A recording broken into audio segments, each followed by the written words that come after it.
வணக்கம் நண்பர்களே. உங்கள் மேலான கருத்துக்களை, விருப்பங்களை எங்களுடன் பகிர்ந்து கொள்ளுங்கள். மேலும் இந்த கதைகள் உங்களுக்கு பிடித்திருந்தால் லைக் பண்ணுங்கள், கமெண்ட் பண்ணுங்கள் மற்றும் சப்ஸ்கிரைப் பண்ணுங்கள். கடவுளும் கந்தசாமி பிள்ளையும். மேலகரம் மே. க. ராமசாமி பிள்ளை அவர்களின் ஏகபுத்திரனும் செல்லப்பா என்பவருமான மேலகரம் மே. க. ரா. கந்தசாமி பிள்ளையவர்கள் பிராட்வேயும் எஸ்பிளனேடும் கூடுகிற சந்தியில் ஆபத்தில்லாத ஓரத்தில் நின்று கொண்டு வெகு தீவிரமாக யோசித்துக் கொண்டிருந்தார். டிராமில் ஏறிச்சென்றால் ஒன்றே காலனா மிஞ்சும். பக்கத்து கடையில் வெற்றிலை பாக்கு போட்டுக்கொண்டு வீட்டுக்கு நடந்து விடலாம். பஸ்ஸில் ஏறி கண்டக்டரை ஏமாற்றிக் கொண்டே சென்ட்ரலை கடந்துவிட்டு அப்புறம் டிக்கெட் வாங்கி திருவல்லிக்கேணிக்கு போனால் அரை கப் காப்பி குடித்துவிட்டு வீட்டுக்கு போகலாம். ஆனால் வெற்றிலை கிடையாது. கண்டக்டர் தான் என்னை ஏமாற்று என்று வெற்றிலை வைத்து அழைக்கும்போது அவனை ஏமாற்றுவது, அதாவது அவனை ஏமாறாமல் ஏமாற்றுவது தர்ம விரோதம். நேற்று அவன் அப்படி கேட்டபடி சென்ட்ரலில் இருந்து மட்டும் கொடுத்திருந்தால் காப்பி சாப்பிட்டு இருக்கலாம். இப்பொழுது காப்பி சாப்பிட்டால் கொஞ்சம் விறுவிறுப்பாகத்தான் இருக்கும். இப்படியாக மேற்படி விலாச பிள்ளையவர்கள் தர்ம விசாரத்தில் ஈடுபட்டிருக்கும் பொழுதுதான் அவருக்கு கடவுள் பிரசன்னமானார். திடீரென்று அவருடைய புத்தி பரவசத்தால் மருளும்படி தோன்றி, இந்தா பிடி வரத்தை என்று வற்புறுத்தவில்லை. ஐயா, திருவல்லிக்கேணிக்கு எப்படி போகிறது என்றுதான் கேட்டார். டிராமிலும் போகலாம், பஸ்ஸிலும் போகலாம், கேட்டு கேட்டு நடந்தும் போகலாம். மதுரைக்கு வழிவாயிலே என்றார் ஸ்ரீ கந்தசாமி பிள்ளை. நான் மதுரைக்கு போகவில்லை, திருவல்லிக்கேணிக்குத்தான் வழி கேட்டேன். எப்படி போனால் சுருக்க வழி என்றார் கடவுள். 2 பேரும் விழுந்து விழுந்து சிரித்தார்கள். சாடி மோதி தள்ளிக்கொண்டு நடமாடும் ஜனக்கூட்டத்திலிருந்து விலகி செருப்பு ரிப்பேர் செய்யும் சக்கிலியன் பக்கமாக இருவரும் ஒதுங்கி நின்றார்கள். மேலகரம் ராமசாமி பிள்ளையின் வாரிசுக்கு 45 வயசு. 45 வருஷங்களாக ஆகாரம் இல்லாமல் வளர்ந்தவர் போன்ற தேகக்கட்டு, சில கருப்பு மயிர்களும் உள்ள நரைத்த தலை, 2 வாரங்களாக க்ஷவரம் செய்யாத முகவெட்டு. எந்த ஜனக்கும்பலிலும் எவ்வளவு தூரத்திலும் போகும் நண்பர்களையும் கொத்தி பிடிக்கும் அதிதீட்சண்யமான கண்கள், காரிக்கம் ஷர்ட், காரிக்கம் வேஷ்டி, காரிக்கம் மேல் அங்கவஸ்திரம். வழி கேட்டவரை கந்தசாமி பிள்ளை கூர்ந்து கவனித்தார். வயசை நிர்ணயமாக சொல்ல முடியவில்லை. 60 இருக்கலாம், 60,000 இருக்கலாம். ஆனால் அத்தனை வருஷமும் சாப்பாட்டு கவலையே இல்லாமல் கொழு என்று வளர்ந்த மேனி வளப்பம், தலையிலே துளிக்கூட கருப்பில்லாமல் நரைத்த சிகை, கோதி கட்டாமல் சிங்கத்தின் பிடரி மயிர் மாதிரி கழுத்தில் விழுந்து சிலிர்த்து கொண்டு நின்றது. கழுத்திலே நட்ட நடுவில் பெரிய கருப்பு மறு, கண்ணும் கண்ணங்கரேல் என்று 4 திசையிலும் சுழன்று வெட்டியது. சில சமயம் வெறியனுடையது போல கனிந்தது. சிரிப்பு, அந்த சிரிப்பு கந்தசாமி பிள்ளையை சில சமயம் பயமுறுத்தியது, சில சமயம் குழந்தையுடையதைப் போல கொஞ்சியது. ரொம்ப தாகமாக இருக்கிறது என்றார் கடவுள். இங்கே ஜலம் கிளம் கிடைக்காது, வேணுமென்றால் காப்பி சாப்பிடலாம், அதோ இருக்கிறது காப்பி ஹோட்டல் என்றார் கந்தசாமி பிள்ளை. வாருங்களேன், அதைத்தான் சாப்பிட்டு பார்ப்போம் என்றார் கடவுள். கந்தசாமி பிள்ளை பெரிய அபேதவாதி, அந்நியர், தெரிந்தவர் என்ற அற்ப பேதங்களை பாராட்டுகிறவர் அல்லர். சரி, வாருங்கள் போவோம் என்றார். பிள்ளை நம் தலையில் கட்டிவிட பார்த்தால் என்ற சந்தேகம் தட்டியது. துணிச்சல் இல்லாத வரையில் துன்பந்தான் என்பது கந்தசாமி பிள்ளையின் சங்கற்பம். இருவரும் ஒரு பெரிய ஹோட்டலுக்குள் நுழைந்தனர். கடவுள் கந்தசாமி பிள்ளையின் பின்புறமாக ஒண்டிக்கொண்டு பின்தொடர்ந்தார். இருவரும் ஒரு மேஜையருகில் உட்கார்ந்தார்கள். பையனுக்கு மனப்பாடம் ஒப்பிக்க இடம் கொடுக்காமல், சூடா, ஸ்ட்ராங்கா, 2 கப் காப்பி என்று தலையை உலுக்கினார் கந்தசாமி பிள்ளை. தமிழை மறந்து விடாதே, 2 கப் காப்பிகள் என்று சொல் என்றார் கடவுள். அப்படி அல்ல, 2 கப்கள் காப்பி என்று சொல்ல வேண்டும் என்று தமிழ் கொடி நாட்டினார் பிள்ளை. முறியடிக்கப்பட்ட கடவுள் அண்ணாந்து பார்த்தார். நல்ல உயரமான கட்டிடமாக இருக்கிறது, வெளிச்சமும் நன்றாக வருகிறது என்றார். பின்னே பெரிய ஹோட்டல் கோழிக்குடில் மாதிரி இருக்குமோ, கோவில் கட்டுகிறது போல என்று நினைத்துக் கொண்டீராக்கும். சுகாதார உத்தியோகஸ்தர்கள் விடமாட்டார்கள் என்று தமது வெற்றியை தொடர்ந்து முடுக்கினார் பிள்ளை. கோவில் என்ற பதம் காதில் விழுந்ததும் கடவுளுக்கு உடம்பெல்லாம் நடுநடுங்கியது. அப்படி என்றார் கடவுள். தோற்றாலும் விடவில்லை. சுகாதாரம் என்றால் என்ன என்று சொல்லும் என்று கேட்டார் கடவுள். ஓ, அதுவா? மேஜையை லோஷன் போட்டு கழுவி உத்தியோகஸ்தர்கள் அபராதம் போடாமல் பார்த்து கொள்வது பள்ளிக்கூடத்திலே பிரீட்சையில் பையன்கள் தோற்று போவதற்கென்று சொல்லிக் கொடுக்கும் ஒரு பாடம். அதன்படி இந்த கொசு எல்லாம் ராட்சசர்களுக்கு சமானம். அதிலும் இந்த மாதிரி ஹோட்டல்களுக்குள்ளே வந்துவிட்டால் ஆபத்துதான், உயிர் தப்பாது என்று எழுதியிருக்கிறார்கள் என்றார் கந்தசாமி பிள்ளை. அவருக்கே அதிசயமாக இருந்தது இந்த பேச்சு. நாக்கில் சரஸ்வதி கடாட்சம் ஏற்பட்டு விட்டதோ என்று சந்தேகித்தார். கடவுள் அவரை கவனிக்கவில்லை. இவர்கள் வருவதற்கு முன் ஒருவர் சிந்திவிட்டு போன காப்பியில் சிக்கிக்கொண்டு தவிக்கும் ஒன்றை கடவுள் பார்த்து கொண்டே இருந்தார். அது முக்கி முனகி ஈரத்தை விட்டு வெளியே வர முயன்று கொண்டிருந்தது. இதோ இருக்கிறதே என்றார் கடவுள். உதவி செய்வதற்காக விரலை நீட்டினார். அது பறந்து விட்டது. ஆனால் எச்சில் காப்பி அவர் விரலில் பட்டது. என்ன ஐயா, எச்சிலை தொட்டு விட்டீரே, இந்த ஜலத்தை எடுத்து மேஜைக்கு கீழே கழுவும் என்றார் பிள்ளை. ஈயை வரவிடக்கூடாது, ஆனால் மேஜையின் கீழே கழுவ வேண்டும் என்பது சுகாதாரம் என்று முனகிக் கொண்டார் கடவுள். பையன் 2 கப்பு காப்பி கொண்டு வந்து வைத்தான். கடவுள் காப்பியை எடுத்து பருகினார். சோமபானம் செய்த தேவகளை முகத்தில் தெரித்தது. நம்முடைய லீலை என்றார் கடவுள். உம்முடைய லீலை இல்லைங்கானும் ஹோட்டல்காரன் லீலை. அவன் சிக்கரி பவுடரை போட்டு வைத்திருக்கிறான். உம்முடைய லீலையெல்லாம் பில் கொடுக்கிற படலத்திலே என்று காதோடு காதாய் சொன்னார் கந்தசாமி பிள்ளை. சூசகமாக பில் பிரச்சனையை தீர்த்து விட்டதாக அவருக்கு ஒரு எக்களிப்பு. சிகரி பவுடர் என்றால் என்று சற்று சந்தேகத்துடன் தலையை நிமிர்த்தினார் கடவுள். சிகரி பவுடர் காப்பி மாதிரிதான் இருக்கும், ஆனால் காப்பி அல்ல. சில பேர் தெய்வத்தின் பெயரை சொல்லிக்கொண்டு ஊரை ஏமாற்றி வருகிற மாதிரி என்றார் கந்தசாமி பிள்ளை. தெய்வம் என்றதும் திடுக்கிட்டார் கடவுள். பெட்டியடியில் பிள்ளை கொடுக்கும் பொழுது கடவுள் புத்தம் புதிய 100 ரூபாய் நோட்டு ஒன்றை நீட்டினார். கந்தசாமி பிள்ளை திடுக்கிட்டார். சில்லறை கேட்டால் தரமாட்டேனா? அதுக்காக 3 நாப்பில் எதுக்கு? கண்ணை துடைக்கவா, மனசை துடைக்கவா என்றார் ஹோட்டல் சொந்தக்காரர். நாங்கள் காப்பி சாப்பிடத்தான் வந்தோம் என்றார் கடவுள். அப்படியானால் சில்லறையை வைத்துக்கொண்டு வந்திருப்பீர்களே என்றார் ஹோட்டல் முதலாளி. அதற்குள் சாப்பிட்டுவிட்டு வெளியே காத்திருப்போர் கூட்டம் ஜாஸ்தியாக வீண் கலாட்டா வேண்டாம் என்று சில்லறையை எண்ணிக் கொடுத்தார். 99 ரூபாய் 13. சரியா? பார்த்து கொள்ளும் சாமியாரே. நீங்கள் சொல்லிவிட்டால் நமக்கும் சரிதான், எனக்கு கணக்கு வராது என்றார் கடவுள். ஒரு போலி 10 ரூபாய் நோட்டை தள்ளிவிட்டதில் கடைக்காரருக்கு ஒரு திருப்தி. வெளியே இருவரும் வந்தார்கள். வாசலில் அவ்வளவு கூட்டமில்லை. இருவரும் நின்றார்கள். கடவுள் தம் கையில் கற்றையாக அடுக்கியிருந்த நோட்டுகளில் 5ஆவதை மட்டும் எடுத்தார். சுக்கு நூறாக கிழித்து கீழே எறிந்தார். கந்தசாமி பிள்ளைக்கு பக்கத்தில் நிற்பவர் பைத்தியமோ என்ற சந்தேகம். திடுக்கிட்டு வாயை பிளந்து கொண்டு நின்றார். கள்ள நோட்டு, என்னை ஏமாற்ற பார்த்தான், நான் அவனை ஏமாற்றிவிட்டேன் என்றார் கடவுள். அவருடைய சிரிப்பு பயமாக இருந்தது. என் கையில் கொடுத்தால் பாப்பான் குடுமியை பிடித்து மாற்றிக் கொண்டு வந்திருப்பேனே என்றார் கந்தசாமி பிள்ளை. சிக்கரி பவுடருக்கு நீர் உடன்பட்டீரா இல்லையா? அந்த மாதிரி இதற்கு நான் உடன்பட்டேன் என்று வைத்துக் கொள்ளும். அவனுக்கு 10 ரூபாய்தான் பெருசு, அதனால்தான் அவனை ஏமாற்றும்படி விட்டேன் என்றார் கடவுள். வலிய வந்து காப்பி வாங்கி கொடுத்தவரிடம் எப்படி விடை பெற்றுக் கொள்வது என்று பட்டது கந்தசாமி பிள்ளைக்கு. திருவல்லிக்கேணிக்குத்தானே, வாருங்கள் டிராமில் ஏறுவோம் என்றார் கந்தசாமி பிள்ளை. அது வேண்டவே வேண்டாம், எனக்கு தலை சுற்றும், மெதுவாக நடந்தே போய்விடலாமே என்றார் கடவுள். ஐயா, நான் பகலெல்லாம் காலால் நடந்தாச்சு, என்னால் அடி எடுத்து வைக்க முடியாது, ரிக்ஷாவிலே ஏறி போகலாமே என்றார் கந்தசாமி பிள்ளை. நாம் தாம் வழிகாட்டுகிறோமே. 10 ரூபாய் நோட்டை கிழிக்கக்கூடியவர் கொடுத்தால் என்ன என்பதுதான் அவருடைய கட்சி. நரவாகனமா? அதுதான் சிலாக்கியமானது என்றார் கடவுள். 2 பேரும் ரிக்ஷாவில் ஏறிக்கொண்டார்கள். சாமி, கொஞ்சம் இருங்க, விளக்கை ஏத்திக்கிறேன் என்றான் ரிக்ஷாக்காரன். பொழுது மங்கி மின்சார வெளிச்சம் மிஞ்சியது. இவ்வளவு சீக்கிரத்தில் அந்நியோன்யமாகி விட்டோமே. நீங்கள் யார் என்று கூட எனக்கு தெரியாது, நான் யார் என்று உங்களுக்கு தெரியாது. பட்டணத்து சந்தை இறைச்சலிலே இப்படி சந்திக்க வேண்டும் என்றால்? கடவுள் சிரித்தார். பல் இருட்டில் மோகனமாக மின்னியது. நான் யார் என்பது இருக்கட்டும், நீங்கள் யார் என்பதை சொல்லுங்களேன் என்றார் அவர். கந்தசாமி பிள்ளைக்கு தம்மை பற்றி சொல்லிக் கொள்வதில் எப்பொழுதுமே ஒரு தனி உற்சாகம். அதிலும் ஒருவன் ஓடுகிற ரிக்ஷாவில் தம்மிடம் அகப்பட்டு கொண்டால் விட்டு வைப்பாரா? கனைத்து கொண்டு ஆரம்பித்தார். சித்த வைத்திய தீபிகை என்ற வைத்திய பத்திரிகையை பார்த்ததுண்டா என்று கேட்டார் கந்தசாமி பிள்ளை.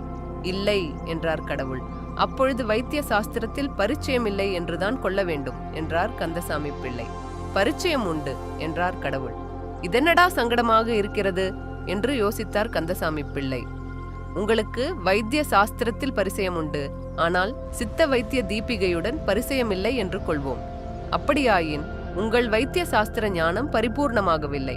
நம்மிடம் 17 வருஷத்து இதழ்களும் பைண்டு வால்யூம்களாக இருக்கின்றன. நீங்கள் அவசியம் வீட்டுக்கு ஒரு முறை வந்து அவற்றை படிக்க வேண்டும்.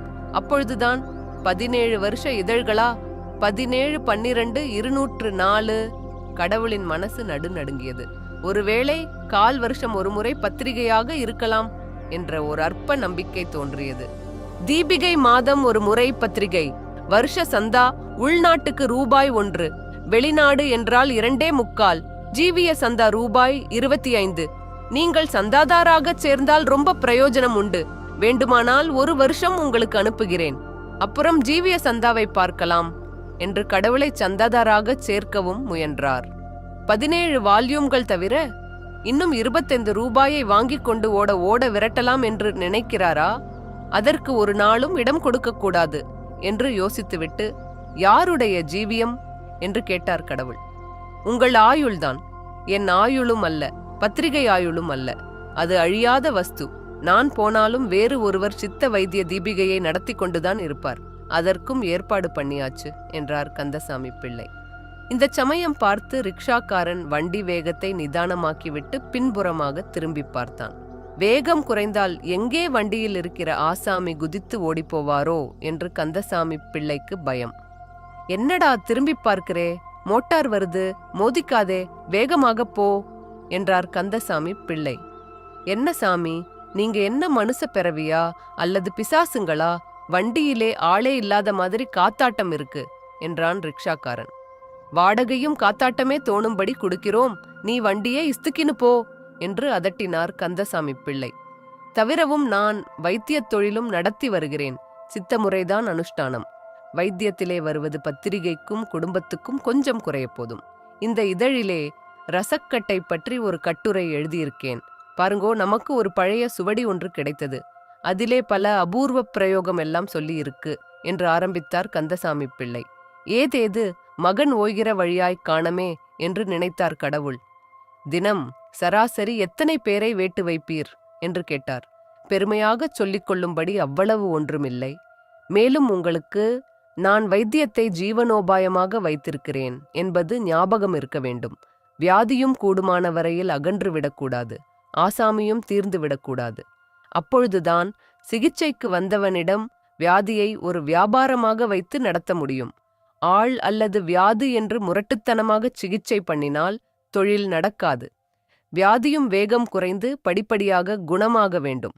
மருந்தும் வியாதிக்கோ மனுஷனுக்கோ கெடுதல் தந்துவிடக்கூடாது. இதுதான் வியாபார முறை.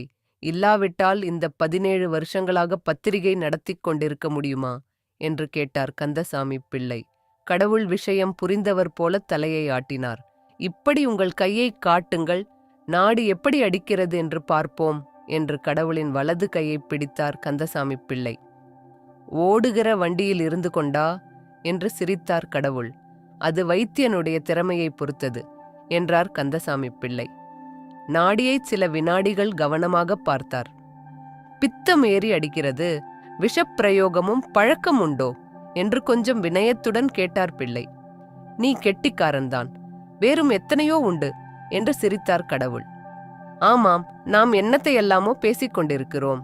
அதிருக்கட்டும், திருவல்லிக்கேணியில் எங்கே என்றார் கந்தசாமி பிள்ளை. 7ஆம் நம்பர் வீடு, ஆபீஸ் வேங்கடாசல முதலி சந்து என்றார் கடவுள். அடேடே, அது நம்ம விலாசமாச்சே, அங்கே யாரை பார்க்க வேண்டும்? கந்தசாமி பிள்ளையை. சரியாய் போச்சு போங்க, நான் தான் அது. தெய்வந்தான் நம்மை அப்படி சேர்த்து வைத்திருக்கிறது. தாங்கள் யாரோ, இனம் தெரியவில்லையே என்றார் கந்தசாமி பிள்ளை. நானா? கடவுள் என்றார் சாவகாசமாக மெதுவாக. அவர் வானத்தை பார்த்து கொண்டு தாடியை நெருடினார். கந்தசாமி பிள்ளை திடுக்கிட்டார். கடவுளாவது வருவதாவது? பூலோகத்தை பார்க்க வந்தேன். நான் இன்னும் சில நாட்களுக்கு உம்முடைய அதிதி.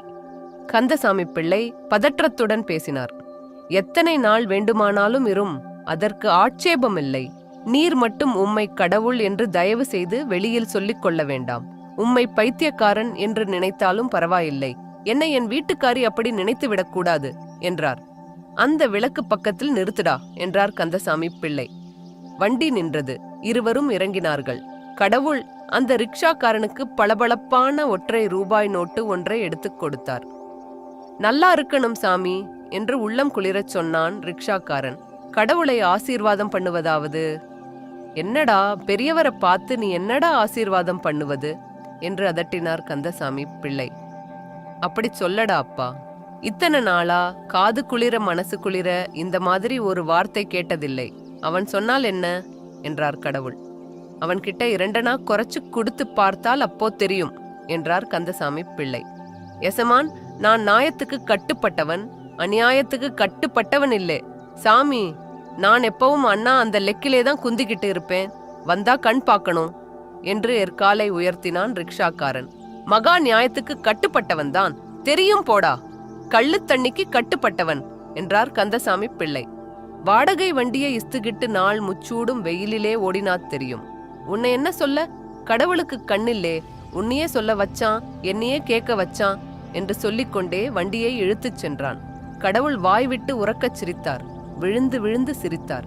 மனசிலே மகிழ்ச்சி, குளிர்ச்சி. இதுதான் பூலோகம் என்றார் கந்தசாமி பிள்ளை.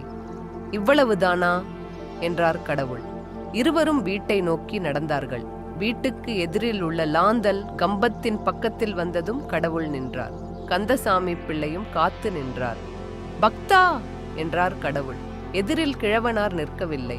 புலித்தோளாடனையும் சடாமுடியும் மானும் மழுவும் பிறையுமாக கடவுள் காட்சியளித்தார். கண்ணிலே மகிழ்ச்சி வெறி துள்ளியது. உதட்டிலே புன்சிரிப்பு. பக்தா என்றார் மறுபடியும். கந்தசாமி பிள்ளைக்கு விஷயம் புரிந்துவிட்டது. ஓய் கடவுளே, இந்த அப்படி வரத்தை என்கிற வித்தை எல்லாம் என்கிட்ட செல்லாது. நீர் வரத்தை கொடுத்துவிட்டு உம்பாட்டுக்கு போவீர். இன்னொரு தெய்வம் வரும், தலையை கொடு என்று கேட்கும். உம்மிடம் வரத்தை வாங்கிக் கொண்டு பிறகு தலைக்கு ஆபத்தை தேடிக்கொள்ளும் ஏமாந்த சோனகிரி நான் அல்ல. ஏதோ பூலோகத்தை பார்க்க வந்தீர், நம்முடைய அதிதியாக இருக்க ஆசைப்பட்டீர். அதற்கு ஆட்சேபம் எதுவும் இல்லை. என்னுடன் பழக வேண்டுமானால் மனுஷனைப் போல, என்னைப் போல நடந்து கொள்ள வேண்டும். மனுஷ அத்துக்கு கட்டுப்பட்டிருக்க வேண்டும். நான் முந்திச் சொன்னதை மறக்காமல் வீட்டுக்கு ஒழுங்காக வாரும் என்றார் கந்தசாமி பிள்ளை. கடவுள் மௌனமாக பின்தொடர்ந்தார். கந்தசாமி பிள்ளையின் வாதம் சரி என்று பட்டது. இதுவரையில் பூலோகத்தில் வரம் வாங்கி உருப்பட்ட மனுஷன் யார் என்ற கேள்விக்கு பதிலே கிடையாது என்றுதான் அவருக்கு பட்டது. கந்தசாமி பிள்ளை வாசல் அருகில் சற்று நின்றார். சாமி, உங்களுக்கு பரமசிவம் என்று பேர் கொடுக்கவா, அம்மையப்ப பிள்ளை என்று கூப்பிடவா என்றார். பரமசிவன் தான் சரி, பழைய பரமசிவம். அப்போ உங்களை அப்பா என்று உறவு முறை வைத்து கூப்பிடுவேன், உடன்பட வேணும் என்றார் கந்தசாமி பிள்ளை. அப்பா என்று வேண்டாம் அப்பா, பெரியப்பா என்று கூப்பிடும். அப்போதுதான் என் சொத்துக்கு ஆபத்தில்லை என்று சிரித்தார் கடவுள். பூலோக வளமுறைப்படி நடப்பது என்று தீர்மானித்தபடி சற்று ஜாக்கிரதையாக இருந்து கொள்ள வேண்டும் என்று பட்டது கடவுளுக்கு. அப்படி உங்கள் சொத்து என்னவோ என்றார் கந்தசாமி பிள்ளை. இந்த பிரபஞ்சம் முழுவதும்தான் என்றார் கடவுள். பயப்பட வேண்டாம், அவ்வளவு பேராசை நமக்கில்லை என்று கூறிக்கொண்டே நடைப்படியில் காலை வைத்தார் கந்தசாமி பிள்ளை. வீட்டு முன்கூடத்தில் ஒரு தகர விளக்கு அவ்விடத்தை கோவிலின் கர்ப்ப கிருகமாக்கியது. அதற்கு அந்த புறத்தில் நீண்டு இருண்டு கிடக்கும் பட்டகசாலை. அதற்கப்புறம் என்னவோ ஒரு குழந்தை. அதற்கு 4 வயசு இருக்கும். மனசிலே இன்பம் பாய்ச்சும் அழகு. கண்ணிலே எப்பொழுது பார்த்தாலும் காரணமற்ற சந்தோஷம். பழைய காலத்து ஆசாரப்படி உச்சியில் குறுக்காக வகிடு எடுத்து முன்னும் பின்னுமாக பின்னிய எலிவால் சடைவாளை வாளைத்துக் கொண்டு நின்றது. முன்புறம் சடையை கட்டிய வாழைநார் கடமையில் வழுவித் தொங்கி குழந்தை குனியும் போதெல்லாம் அதன் கண்ணில் விழுந்து தொந்தரவு கொடுத்தது. குழந்தையின் கையில் ஒரு கரித்துண்டும் ஓரோட்டுத் துண்டும் இருந்தன. இடையில் முழங்காலை கட்டிக்கொண்டிருக்கும் கிழிசல் சிற்றாடை. குனிந்து தரையில் கோடு போட முயன்று வாழைநார் கண்ணில் விழுந்ததனால் நிமிர்ந்து நின்று கொண்டு 2 கைகளாலும் வாழை நாரை பிடித்து பழங்கொண்ட மட்டும் இழுத்தது. அதன் முயற்சி பலிக்கவில்லை, வலித்தது. அழுவோமா அல்லது இன்னும் ஒரு தடவை இழுத்து பார்ப்போமா என்று அது தர்க்கித்துக் கொண்டிருக்கும் போது அப்பா உள்ளே நுழைந்தார். அப்பா என்ற கூச்சலுடன் கந்தசாமி பிள்ளையின் காலை கட்டி கொண்டது. அண்ணாந்து பார்த்து, எனக்கு என்ன கொண்டாந்தே என்று கேட்டது. என்னைத்தான் கொண்டாந்தேன். என்றார் கந்தசாமி பிள்ளை. என்னப்பா, தினந்தினம் உன்னியத்தானே கொண்டாரே, பொறி கடலையாவது கொண்டாடப்படாது என்று சிணுங்கியது குழந்தை. பொறி கடலை உடம்புக்காகாது, இதோ பார், உனக்கு ஒரு தாத்தாவை கொண்டு வந்திருக்கிறேன் என்றார் கந்தசாமி பிள்ளை. இதுதான் உம்முடைய குழந்தையோ என்று கேட்டார் கடவுள். குழந்தையின் பேரில் விழுந்த கண்களை மாற்ற முடியவில்லை அவருக்கு. கந்தசாமி பிள்ளை சற்று தயங்கினார்.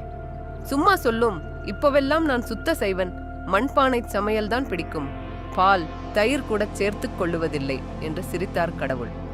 ஆசைக்கென்று காலம் தப்பி பிறந்த கருவேப்பிலை கொழுந்து என்றார் கந்தசாமி பிள்ளை. இப்படி உட்காருங்கள், இப்ப குழாயிலே தண்ணீர் வராது, குடத்திலே எடுத்துக்கொண்டு வருகிறேன் என்று உள்ளே இருட்டில் மறைந்தார் கந்தசாமி பிள்ளை. கடவுள் துண்டை உதறி போட்டுவிட்டு கூடத்தில் உட்கார்ந்தார். மனசிலே ஒரு துருதுருப்பும் எல்லையற்ற நிம்மதியும் இருந்தன.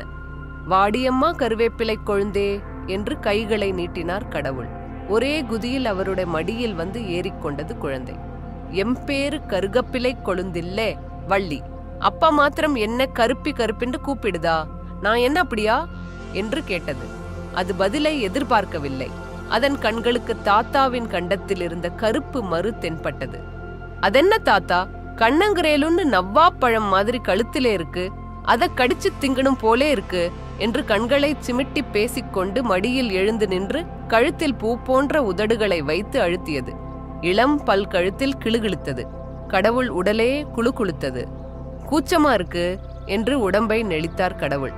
ஏன் தாத்தா, கழுத்திலே நெருப்பு கிருப்பு பட்டு பொத்து போச்சா, எனக்கும் இந்தா பாரு என்று தன் விரல் நுனியில் கன்றி கருத்து போன கொப்புளத்தை காட்டியது. பாப்பா, அது நாகப்பழந்தாண்டி அம்மா, முந்தி ஒரு தரம் எல்லாரும் கொடுத்தாளேன்னு வாங்கி வாயிலே போட்டுக்கொண்டேன், எனக்கு பங்கில்லையான்னு கழுத்தை புடிச்சு புட்டாங்க, அதிலிருந்து அது அங்கேயே சிக்கிக்கிச்சு, அது கிடக்கட்டும், உனக்கு விளையாட தோழி பிள்ளைகள் இல்லையா என்று கேட்டார் கடவுள். வட்டும் கரித்துண்டும் இருக்கே, நீ வட்டாட வருதியா என்று கூப்பிட்டது. குழந்தையும் கடவுளும் வட்டு விளையாட ஆரம்பித்தார்கள். ஒற்றை காலை மடக்கிக் கொண்டே நொண்டியடித்து ஒரு தாவினார் கடவுள். தாத்தா, தோத்து போனியே என்று கை கொட்டி சிரித்தது குழந்தை. ஏன் என்று கேட்டார் கடவுள். கால் கரிக்கோட்டில் பட்டுவிட்டதாம். முந்தியே சொல்லப்படாதா என்றார் கடவுள். ஆட்டம் தெரியாமே ஆட வரலாமா என்று கையை மடக்கிக் கொண்டு கேட்டது குழந்தை. அந்த சமயத்தில் ஸ்ரீ கந்தசாமி பிள்ளை முன்னே வர, ஸ்ரீமதி பின்னே குடமும் இடுப்புமாக இருட்டிலிருந்து வெளிப்பட்டார்கள். இவங்கதான் கைலாசவரத்து பெரியப்பா, கரிசங்கோளத்து பொண்ணை இவங்களுக்கு ஒண்ணு விட்ட அண்ணாச்சி மகனுக்குத்தான் கொடுத்திருக்கு, தெரியாதா என்றார் கந்தசாமி பிள்ளை. என்னமோ தேசாந்திரியாக போயிட்டதாக சொல்லுவார்களே, அந்த மாமாவா? வாருங்க மாமா, சேவிக்கிறேன் என்று குடத்தை இறக்கி வைத்துவிட்டு விழுந்து நமஸ்கரித்தாள். காது நிறைந்த பழங்கால பாம்படம் கன்னத்தில் இடிபட்டது. பத்தும் பெருக்கமுமாக சுகமாக வாழ வேணும் என்று ஆசீர்வதித்தார் கடவுள்.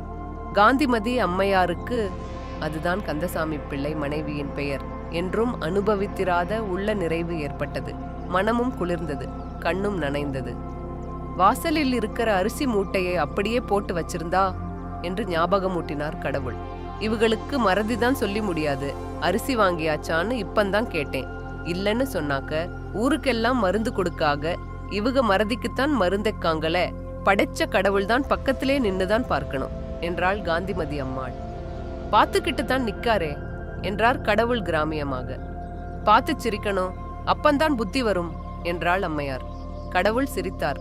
கடவுளும் கந்தசாமி பிள்ளையும் வாசலுக்கு போனார்கள்.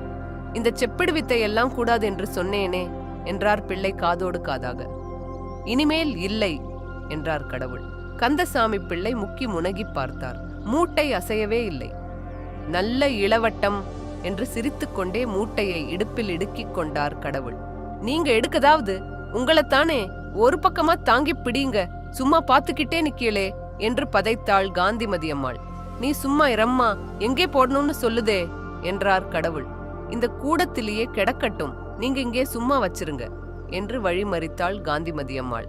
கந்தசாமி பிள்ளையும் கடவுளும் சாப்பிட்டு விட்டு வாசல் திண்ணைக்கு வரும்பொழுது இரவு மணி 11. இனிமேல் என்ன யோசனை என்றார் கடவுள். தூங்கத்தான் என்றார் பிள்ளை கொட்டாவி விட்டுக்கொண்டே. தாத்தா, நானும் உங்கூடத்தான் படுத்துக்குவேன் என்று ஓடி வந்தது குழந்தை. நீ அம்மைய கூப்பிட்டு பாயும் தலையணையும் எடுத்து போடச் சொல்லு என்றார் கந்தசாமி பிள்ளை. என்னையுமா தூங்கச் சொல்லுகிறீர் என்று கேட்டார் கடவுள்.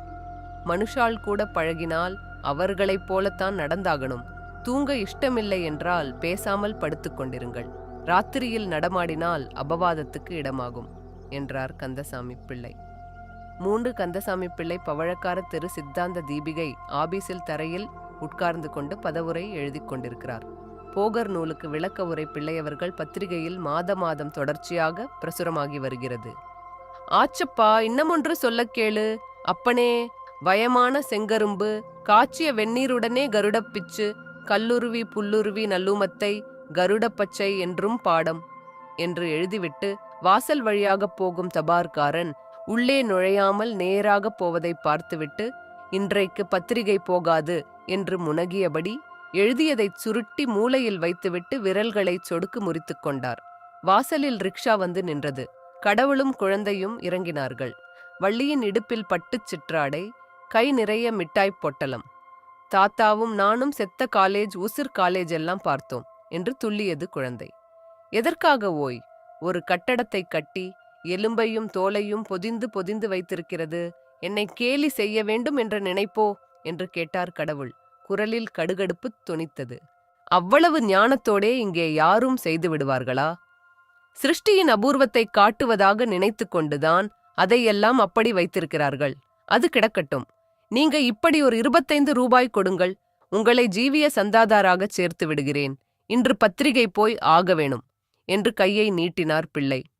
இது யாரை ஏமாற்ற, யார் நன்மைக்கு என்று சிரித்தார் கடவுள்.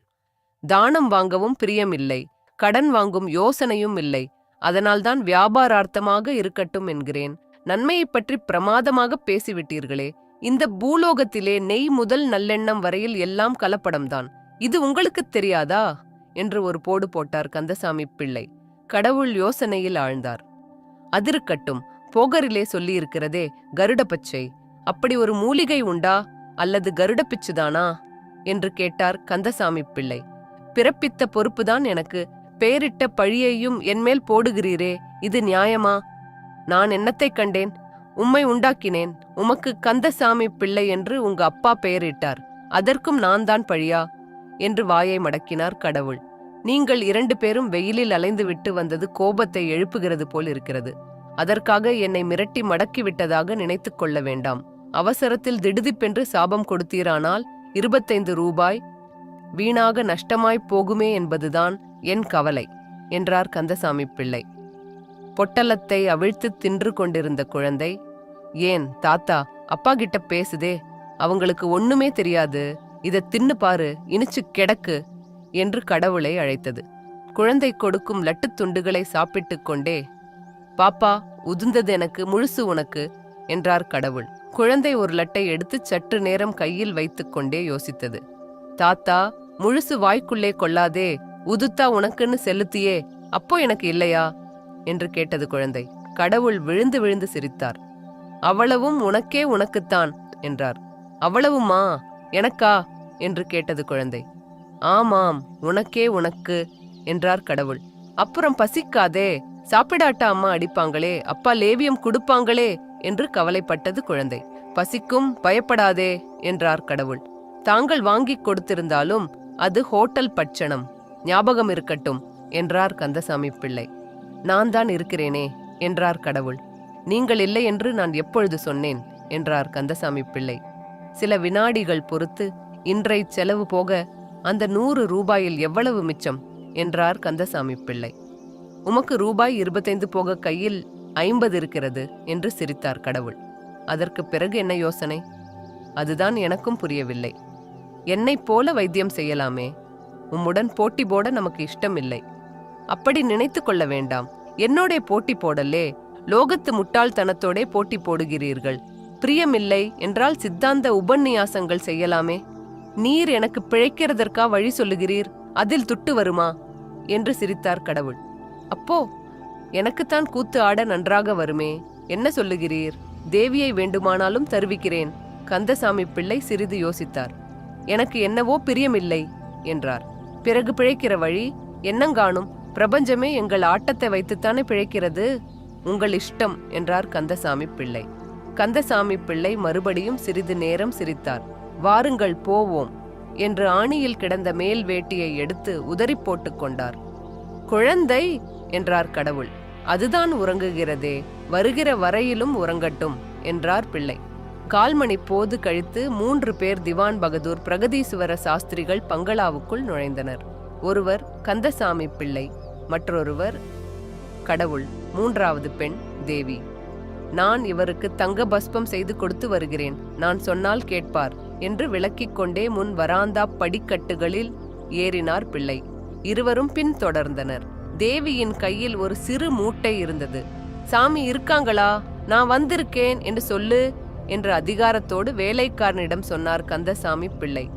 பிள்ளை அவர்களா, வரவேணும் வரவேணும், பஸ்பம் நேத்தோடே தீர்ந்து போச்சே, உங்களை காணவில்லையே என்று கவலைப்பட்டேன் என்ற கலகலத்த பேச்சுடன் வெம்பிய சரீரமும் மல் வேஷ்டியும் தங்க விளிம்பு கண்ணாடியுமாக ஒரு திவான் பகதூர் ஓடி வந்தது. எல்லோரையும் கும்பிட்டு கொண்டே அது சாய்வு நாற்காலியில் உட்கார்ந்து கொண்டது. உட்காருங்கள் உட்காருங்கள் என்றார் திவான் பகதூர்.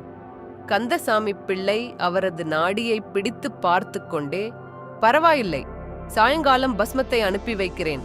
நான் வந்தது இவாளை உங்களுக்கு பரிசயம் பண்ணி வைக்க. இவாள் 2 பேரும் நாட்டிய சாஸ்திர சாகரம்.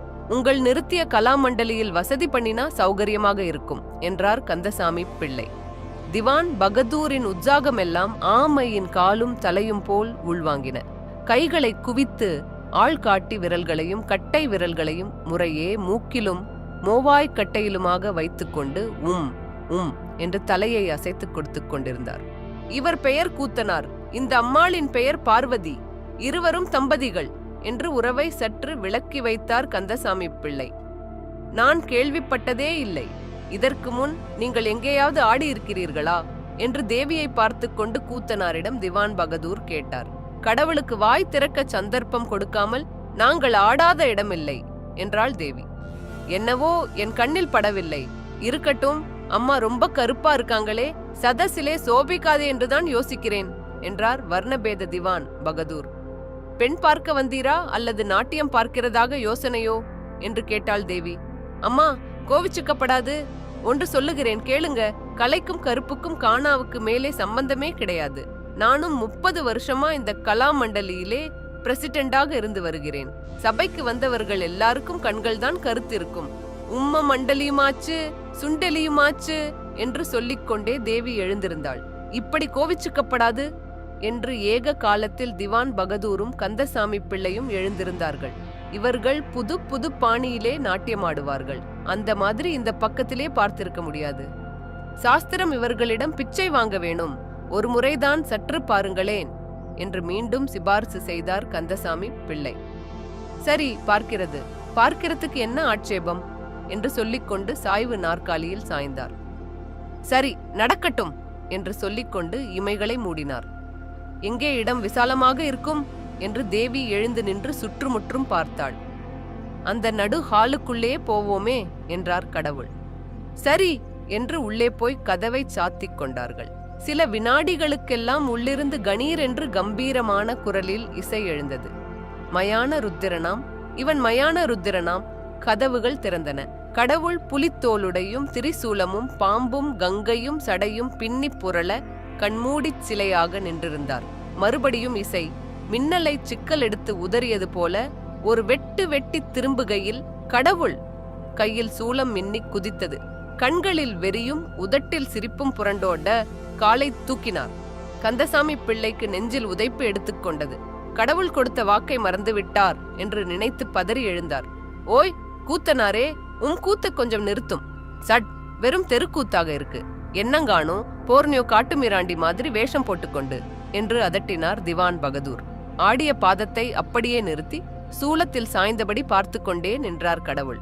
ஓய், கலைன்னா என்னன்னு தெரியுமாங்கானும்? புலித்தோலைத்தான் கட்டி கொண்டீரே, பாம்புன்னா பாம்பையா புடிச்சு கொண்டு வருவா? பாம்பு மாதிரி ஆபரணம் போட்டுக்கொள்ள வேணும், புலித்தோல் மாதிரி பட்டு கட்டி கொள்ள வேணும். கலைக்கு முதல் அம்சம் கண்ணுக்கு அழகுங்கானும். வாஸ்தவமாக பார்வதி பரமேஸ்வராளே இப்படி ஆடினாலும் இது நாட்டிய சாஸ்திரத்துக்கு ஒத்து வராது. அதிலே இப்படி சொல்லலே. முதல்லே அந்த பாம்புகளையெல்லாம் பத்திரமாக புடிச்சு கூடையிலே போட்டு வச்சுப்புட்டு வேஷத்தை கலையும். இது சிறுசுகள் நடமாடுற இடம், ஜாக்கிரதை என்றார் திவான் பகதூர் ஸ்ரீ கந்தசாமி பிள்ளையையும் அவர் லேசில் விட்டுவிடவில்லை. கந்தசாமி பிள்ளை வாழ், நீர் ஏதோ மருந்து கொடுத்து கொண்டிருக்கிறீர் என்பதற்காக இந்த கூத்து பார்க்க முடியாது, கச்சேரியும் வைக்க முடியாது. அப்புறம் 4 பேரோடே தெருவிலே நான் நடமாட வேண்டாம். 1/4 மணி நேரங்கழித்து சித்த வைத்திய தீபிகை ஆபீஸில் 2 பேர் உட்கார்ந்து கொண்டிருந்தார்கள். தேவியை தவிர குழந்தை பாயில் படுத்து தூங்கிக் கொண்டிருந்தது. 2 பேரும் மௌனமாக இருந்தார்கள். தெரிந்த தொழிலை கொண்டு லோகத்தில் பிழைக்க முடியாது போலிருக்கே என்றார் கடவுள்.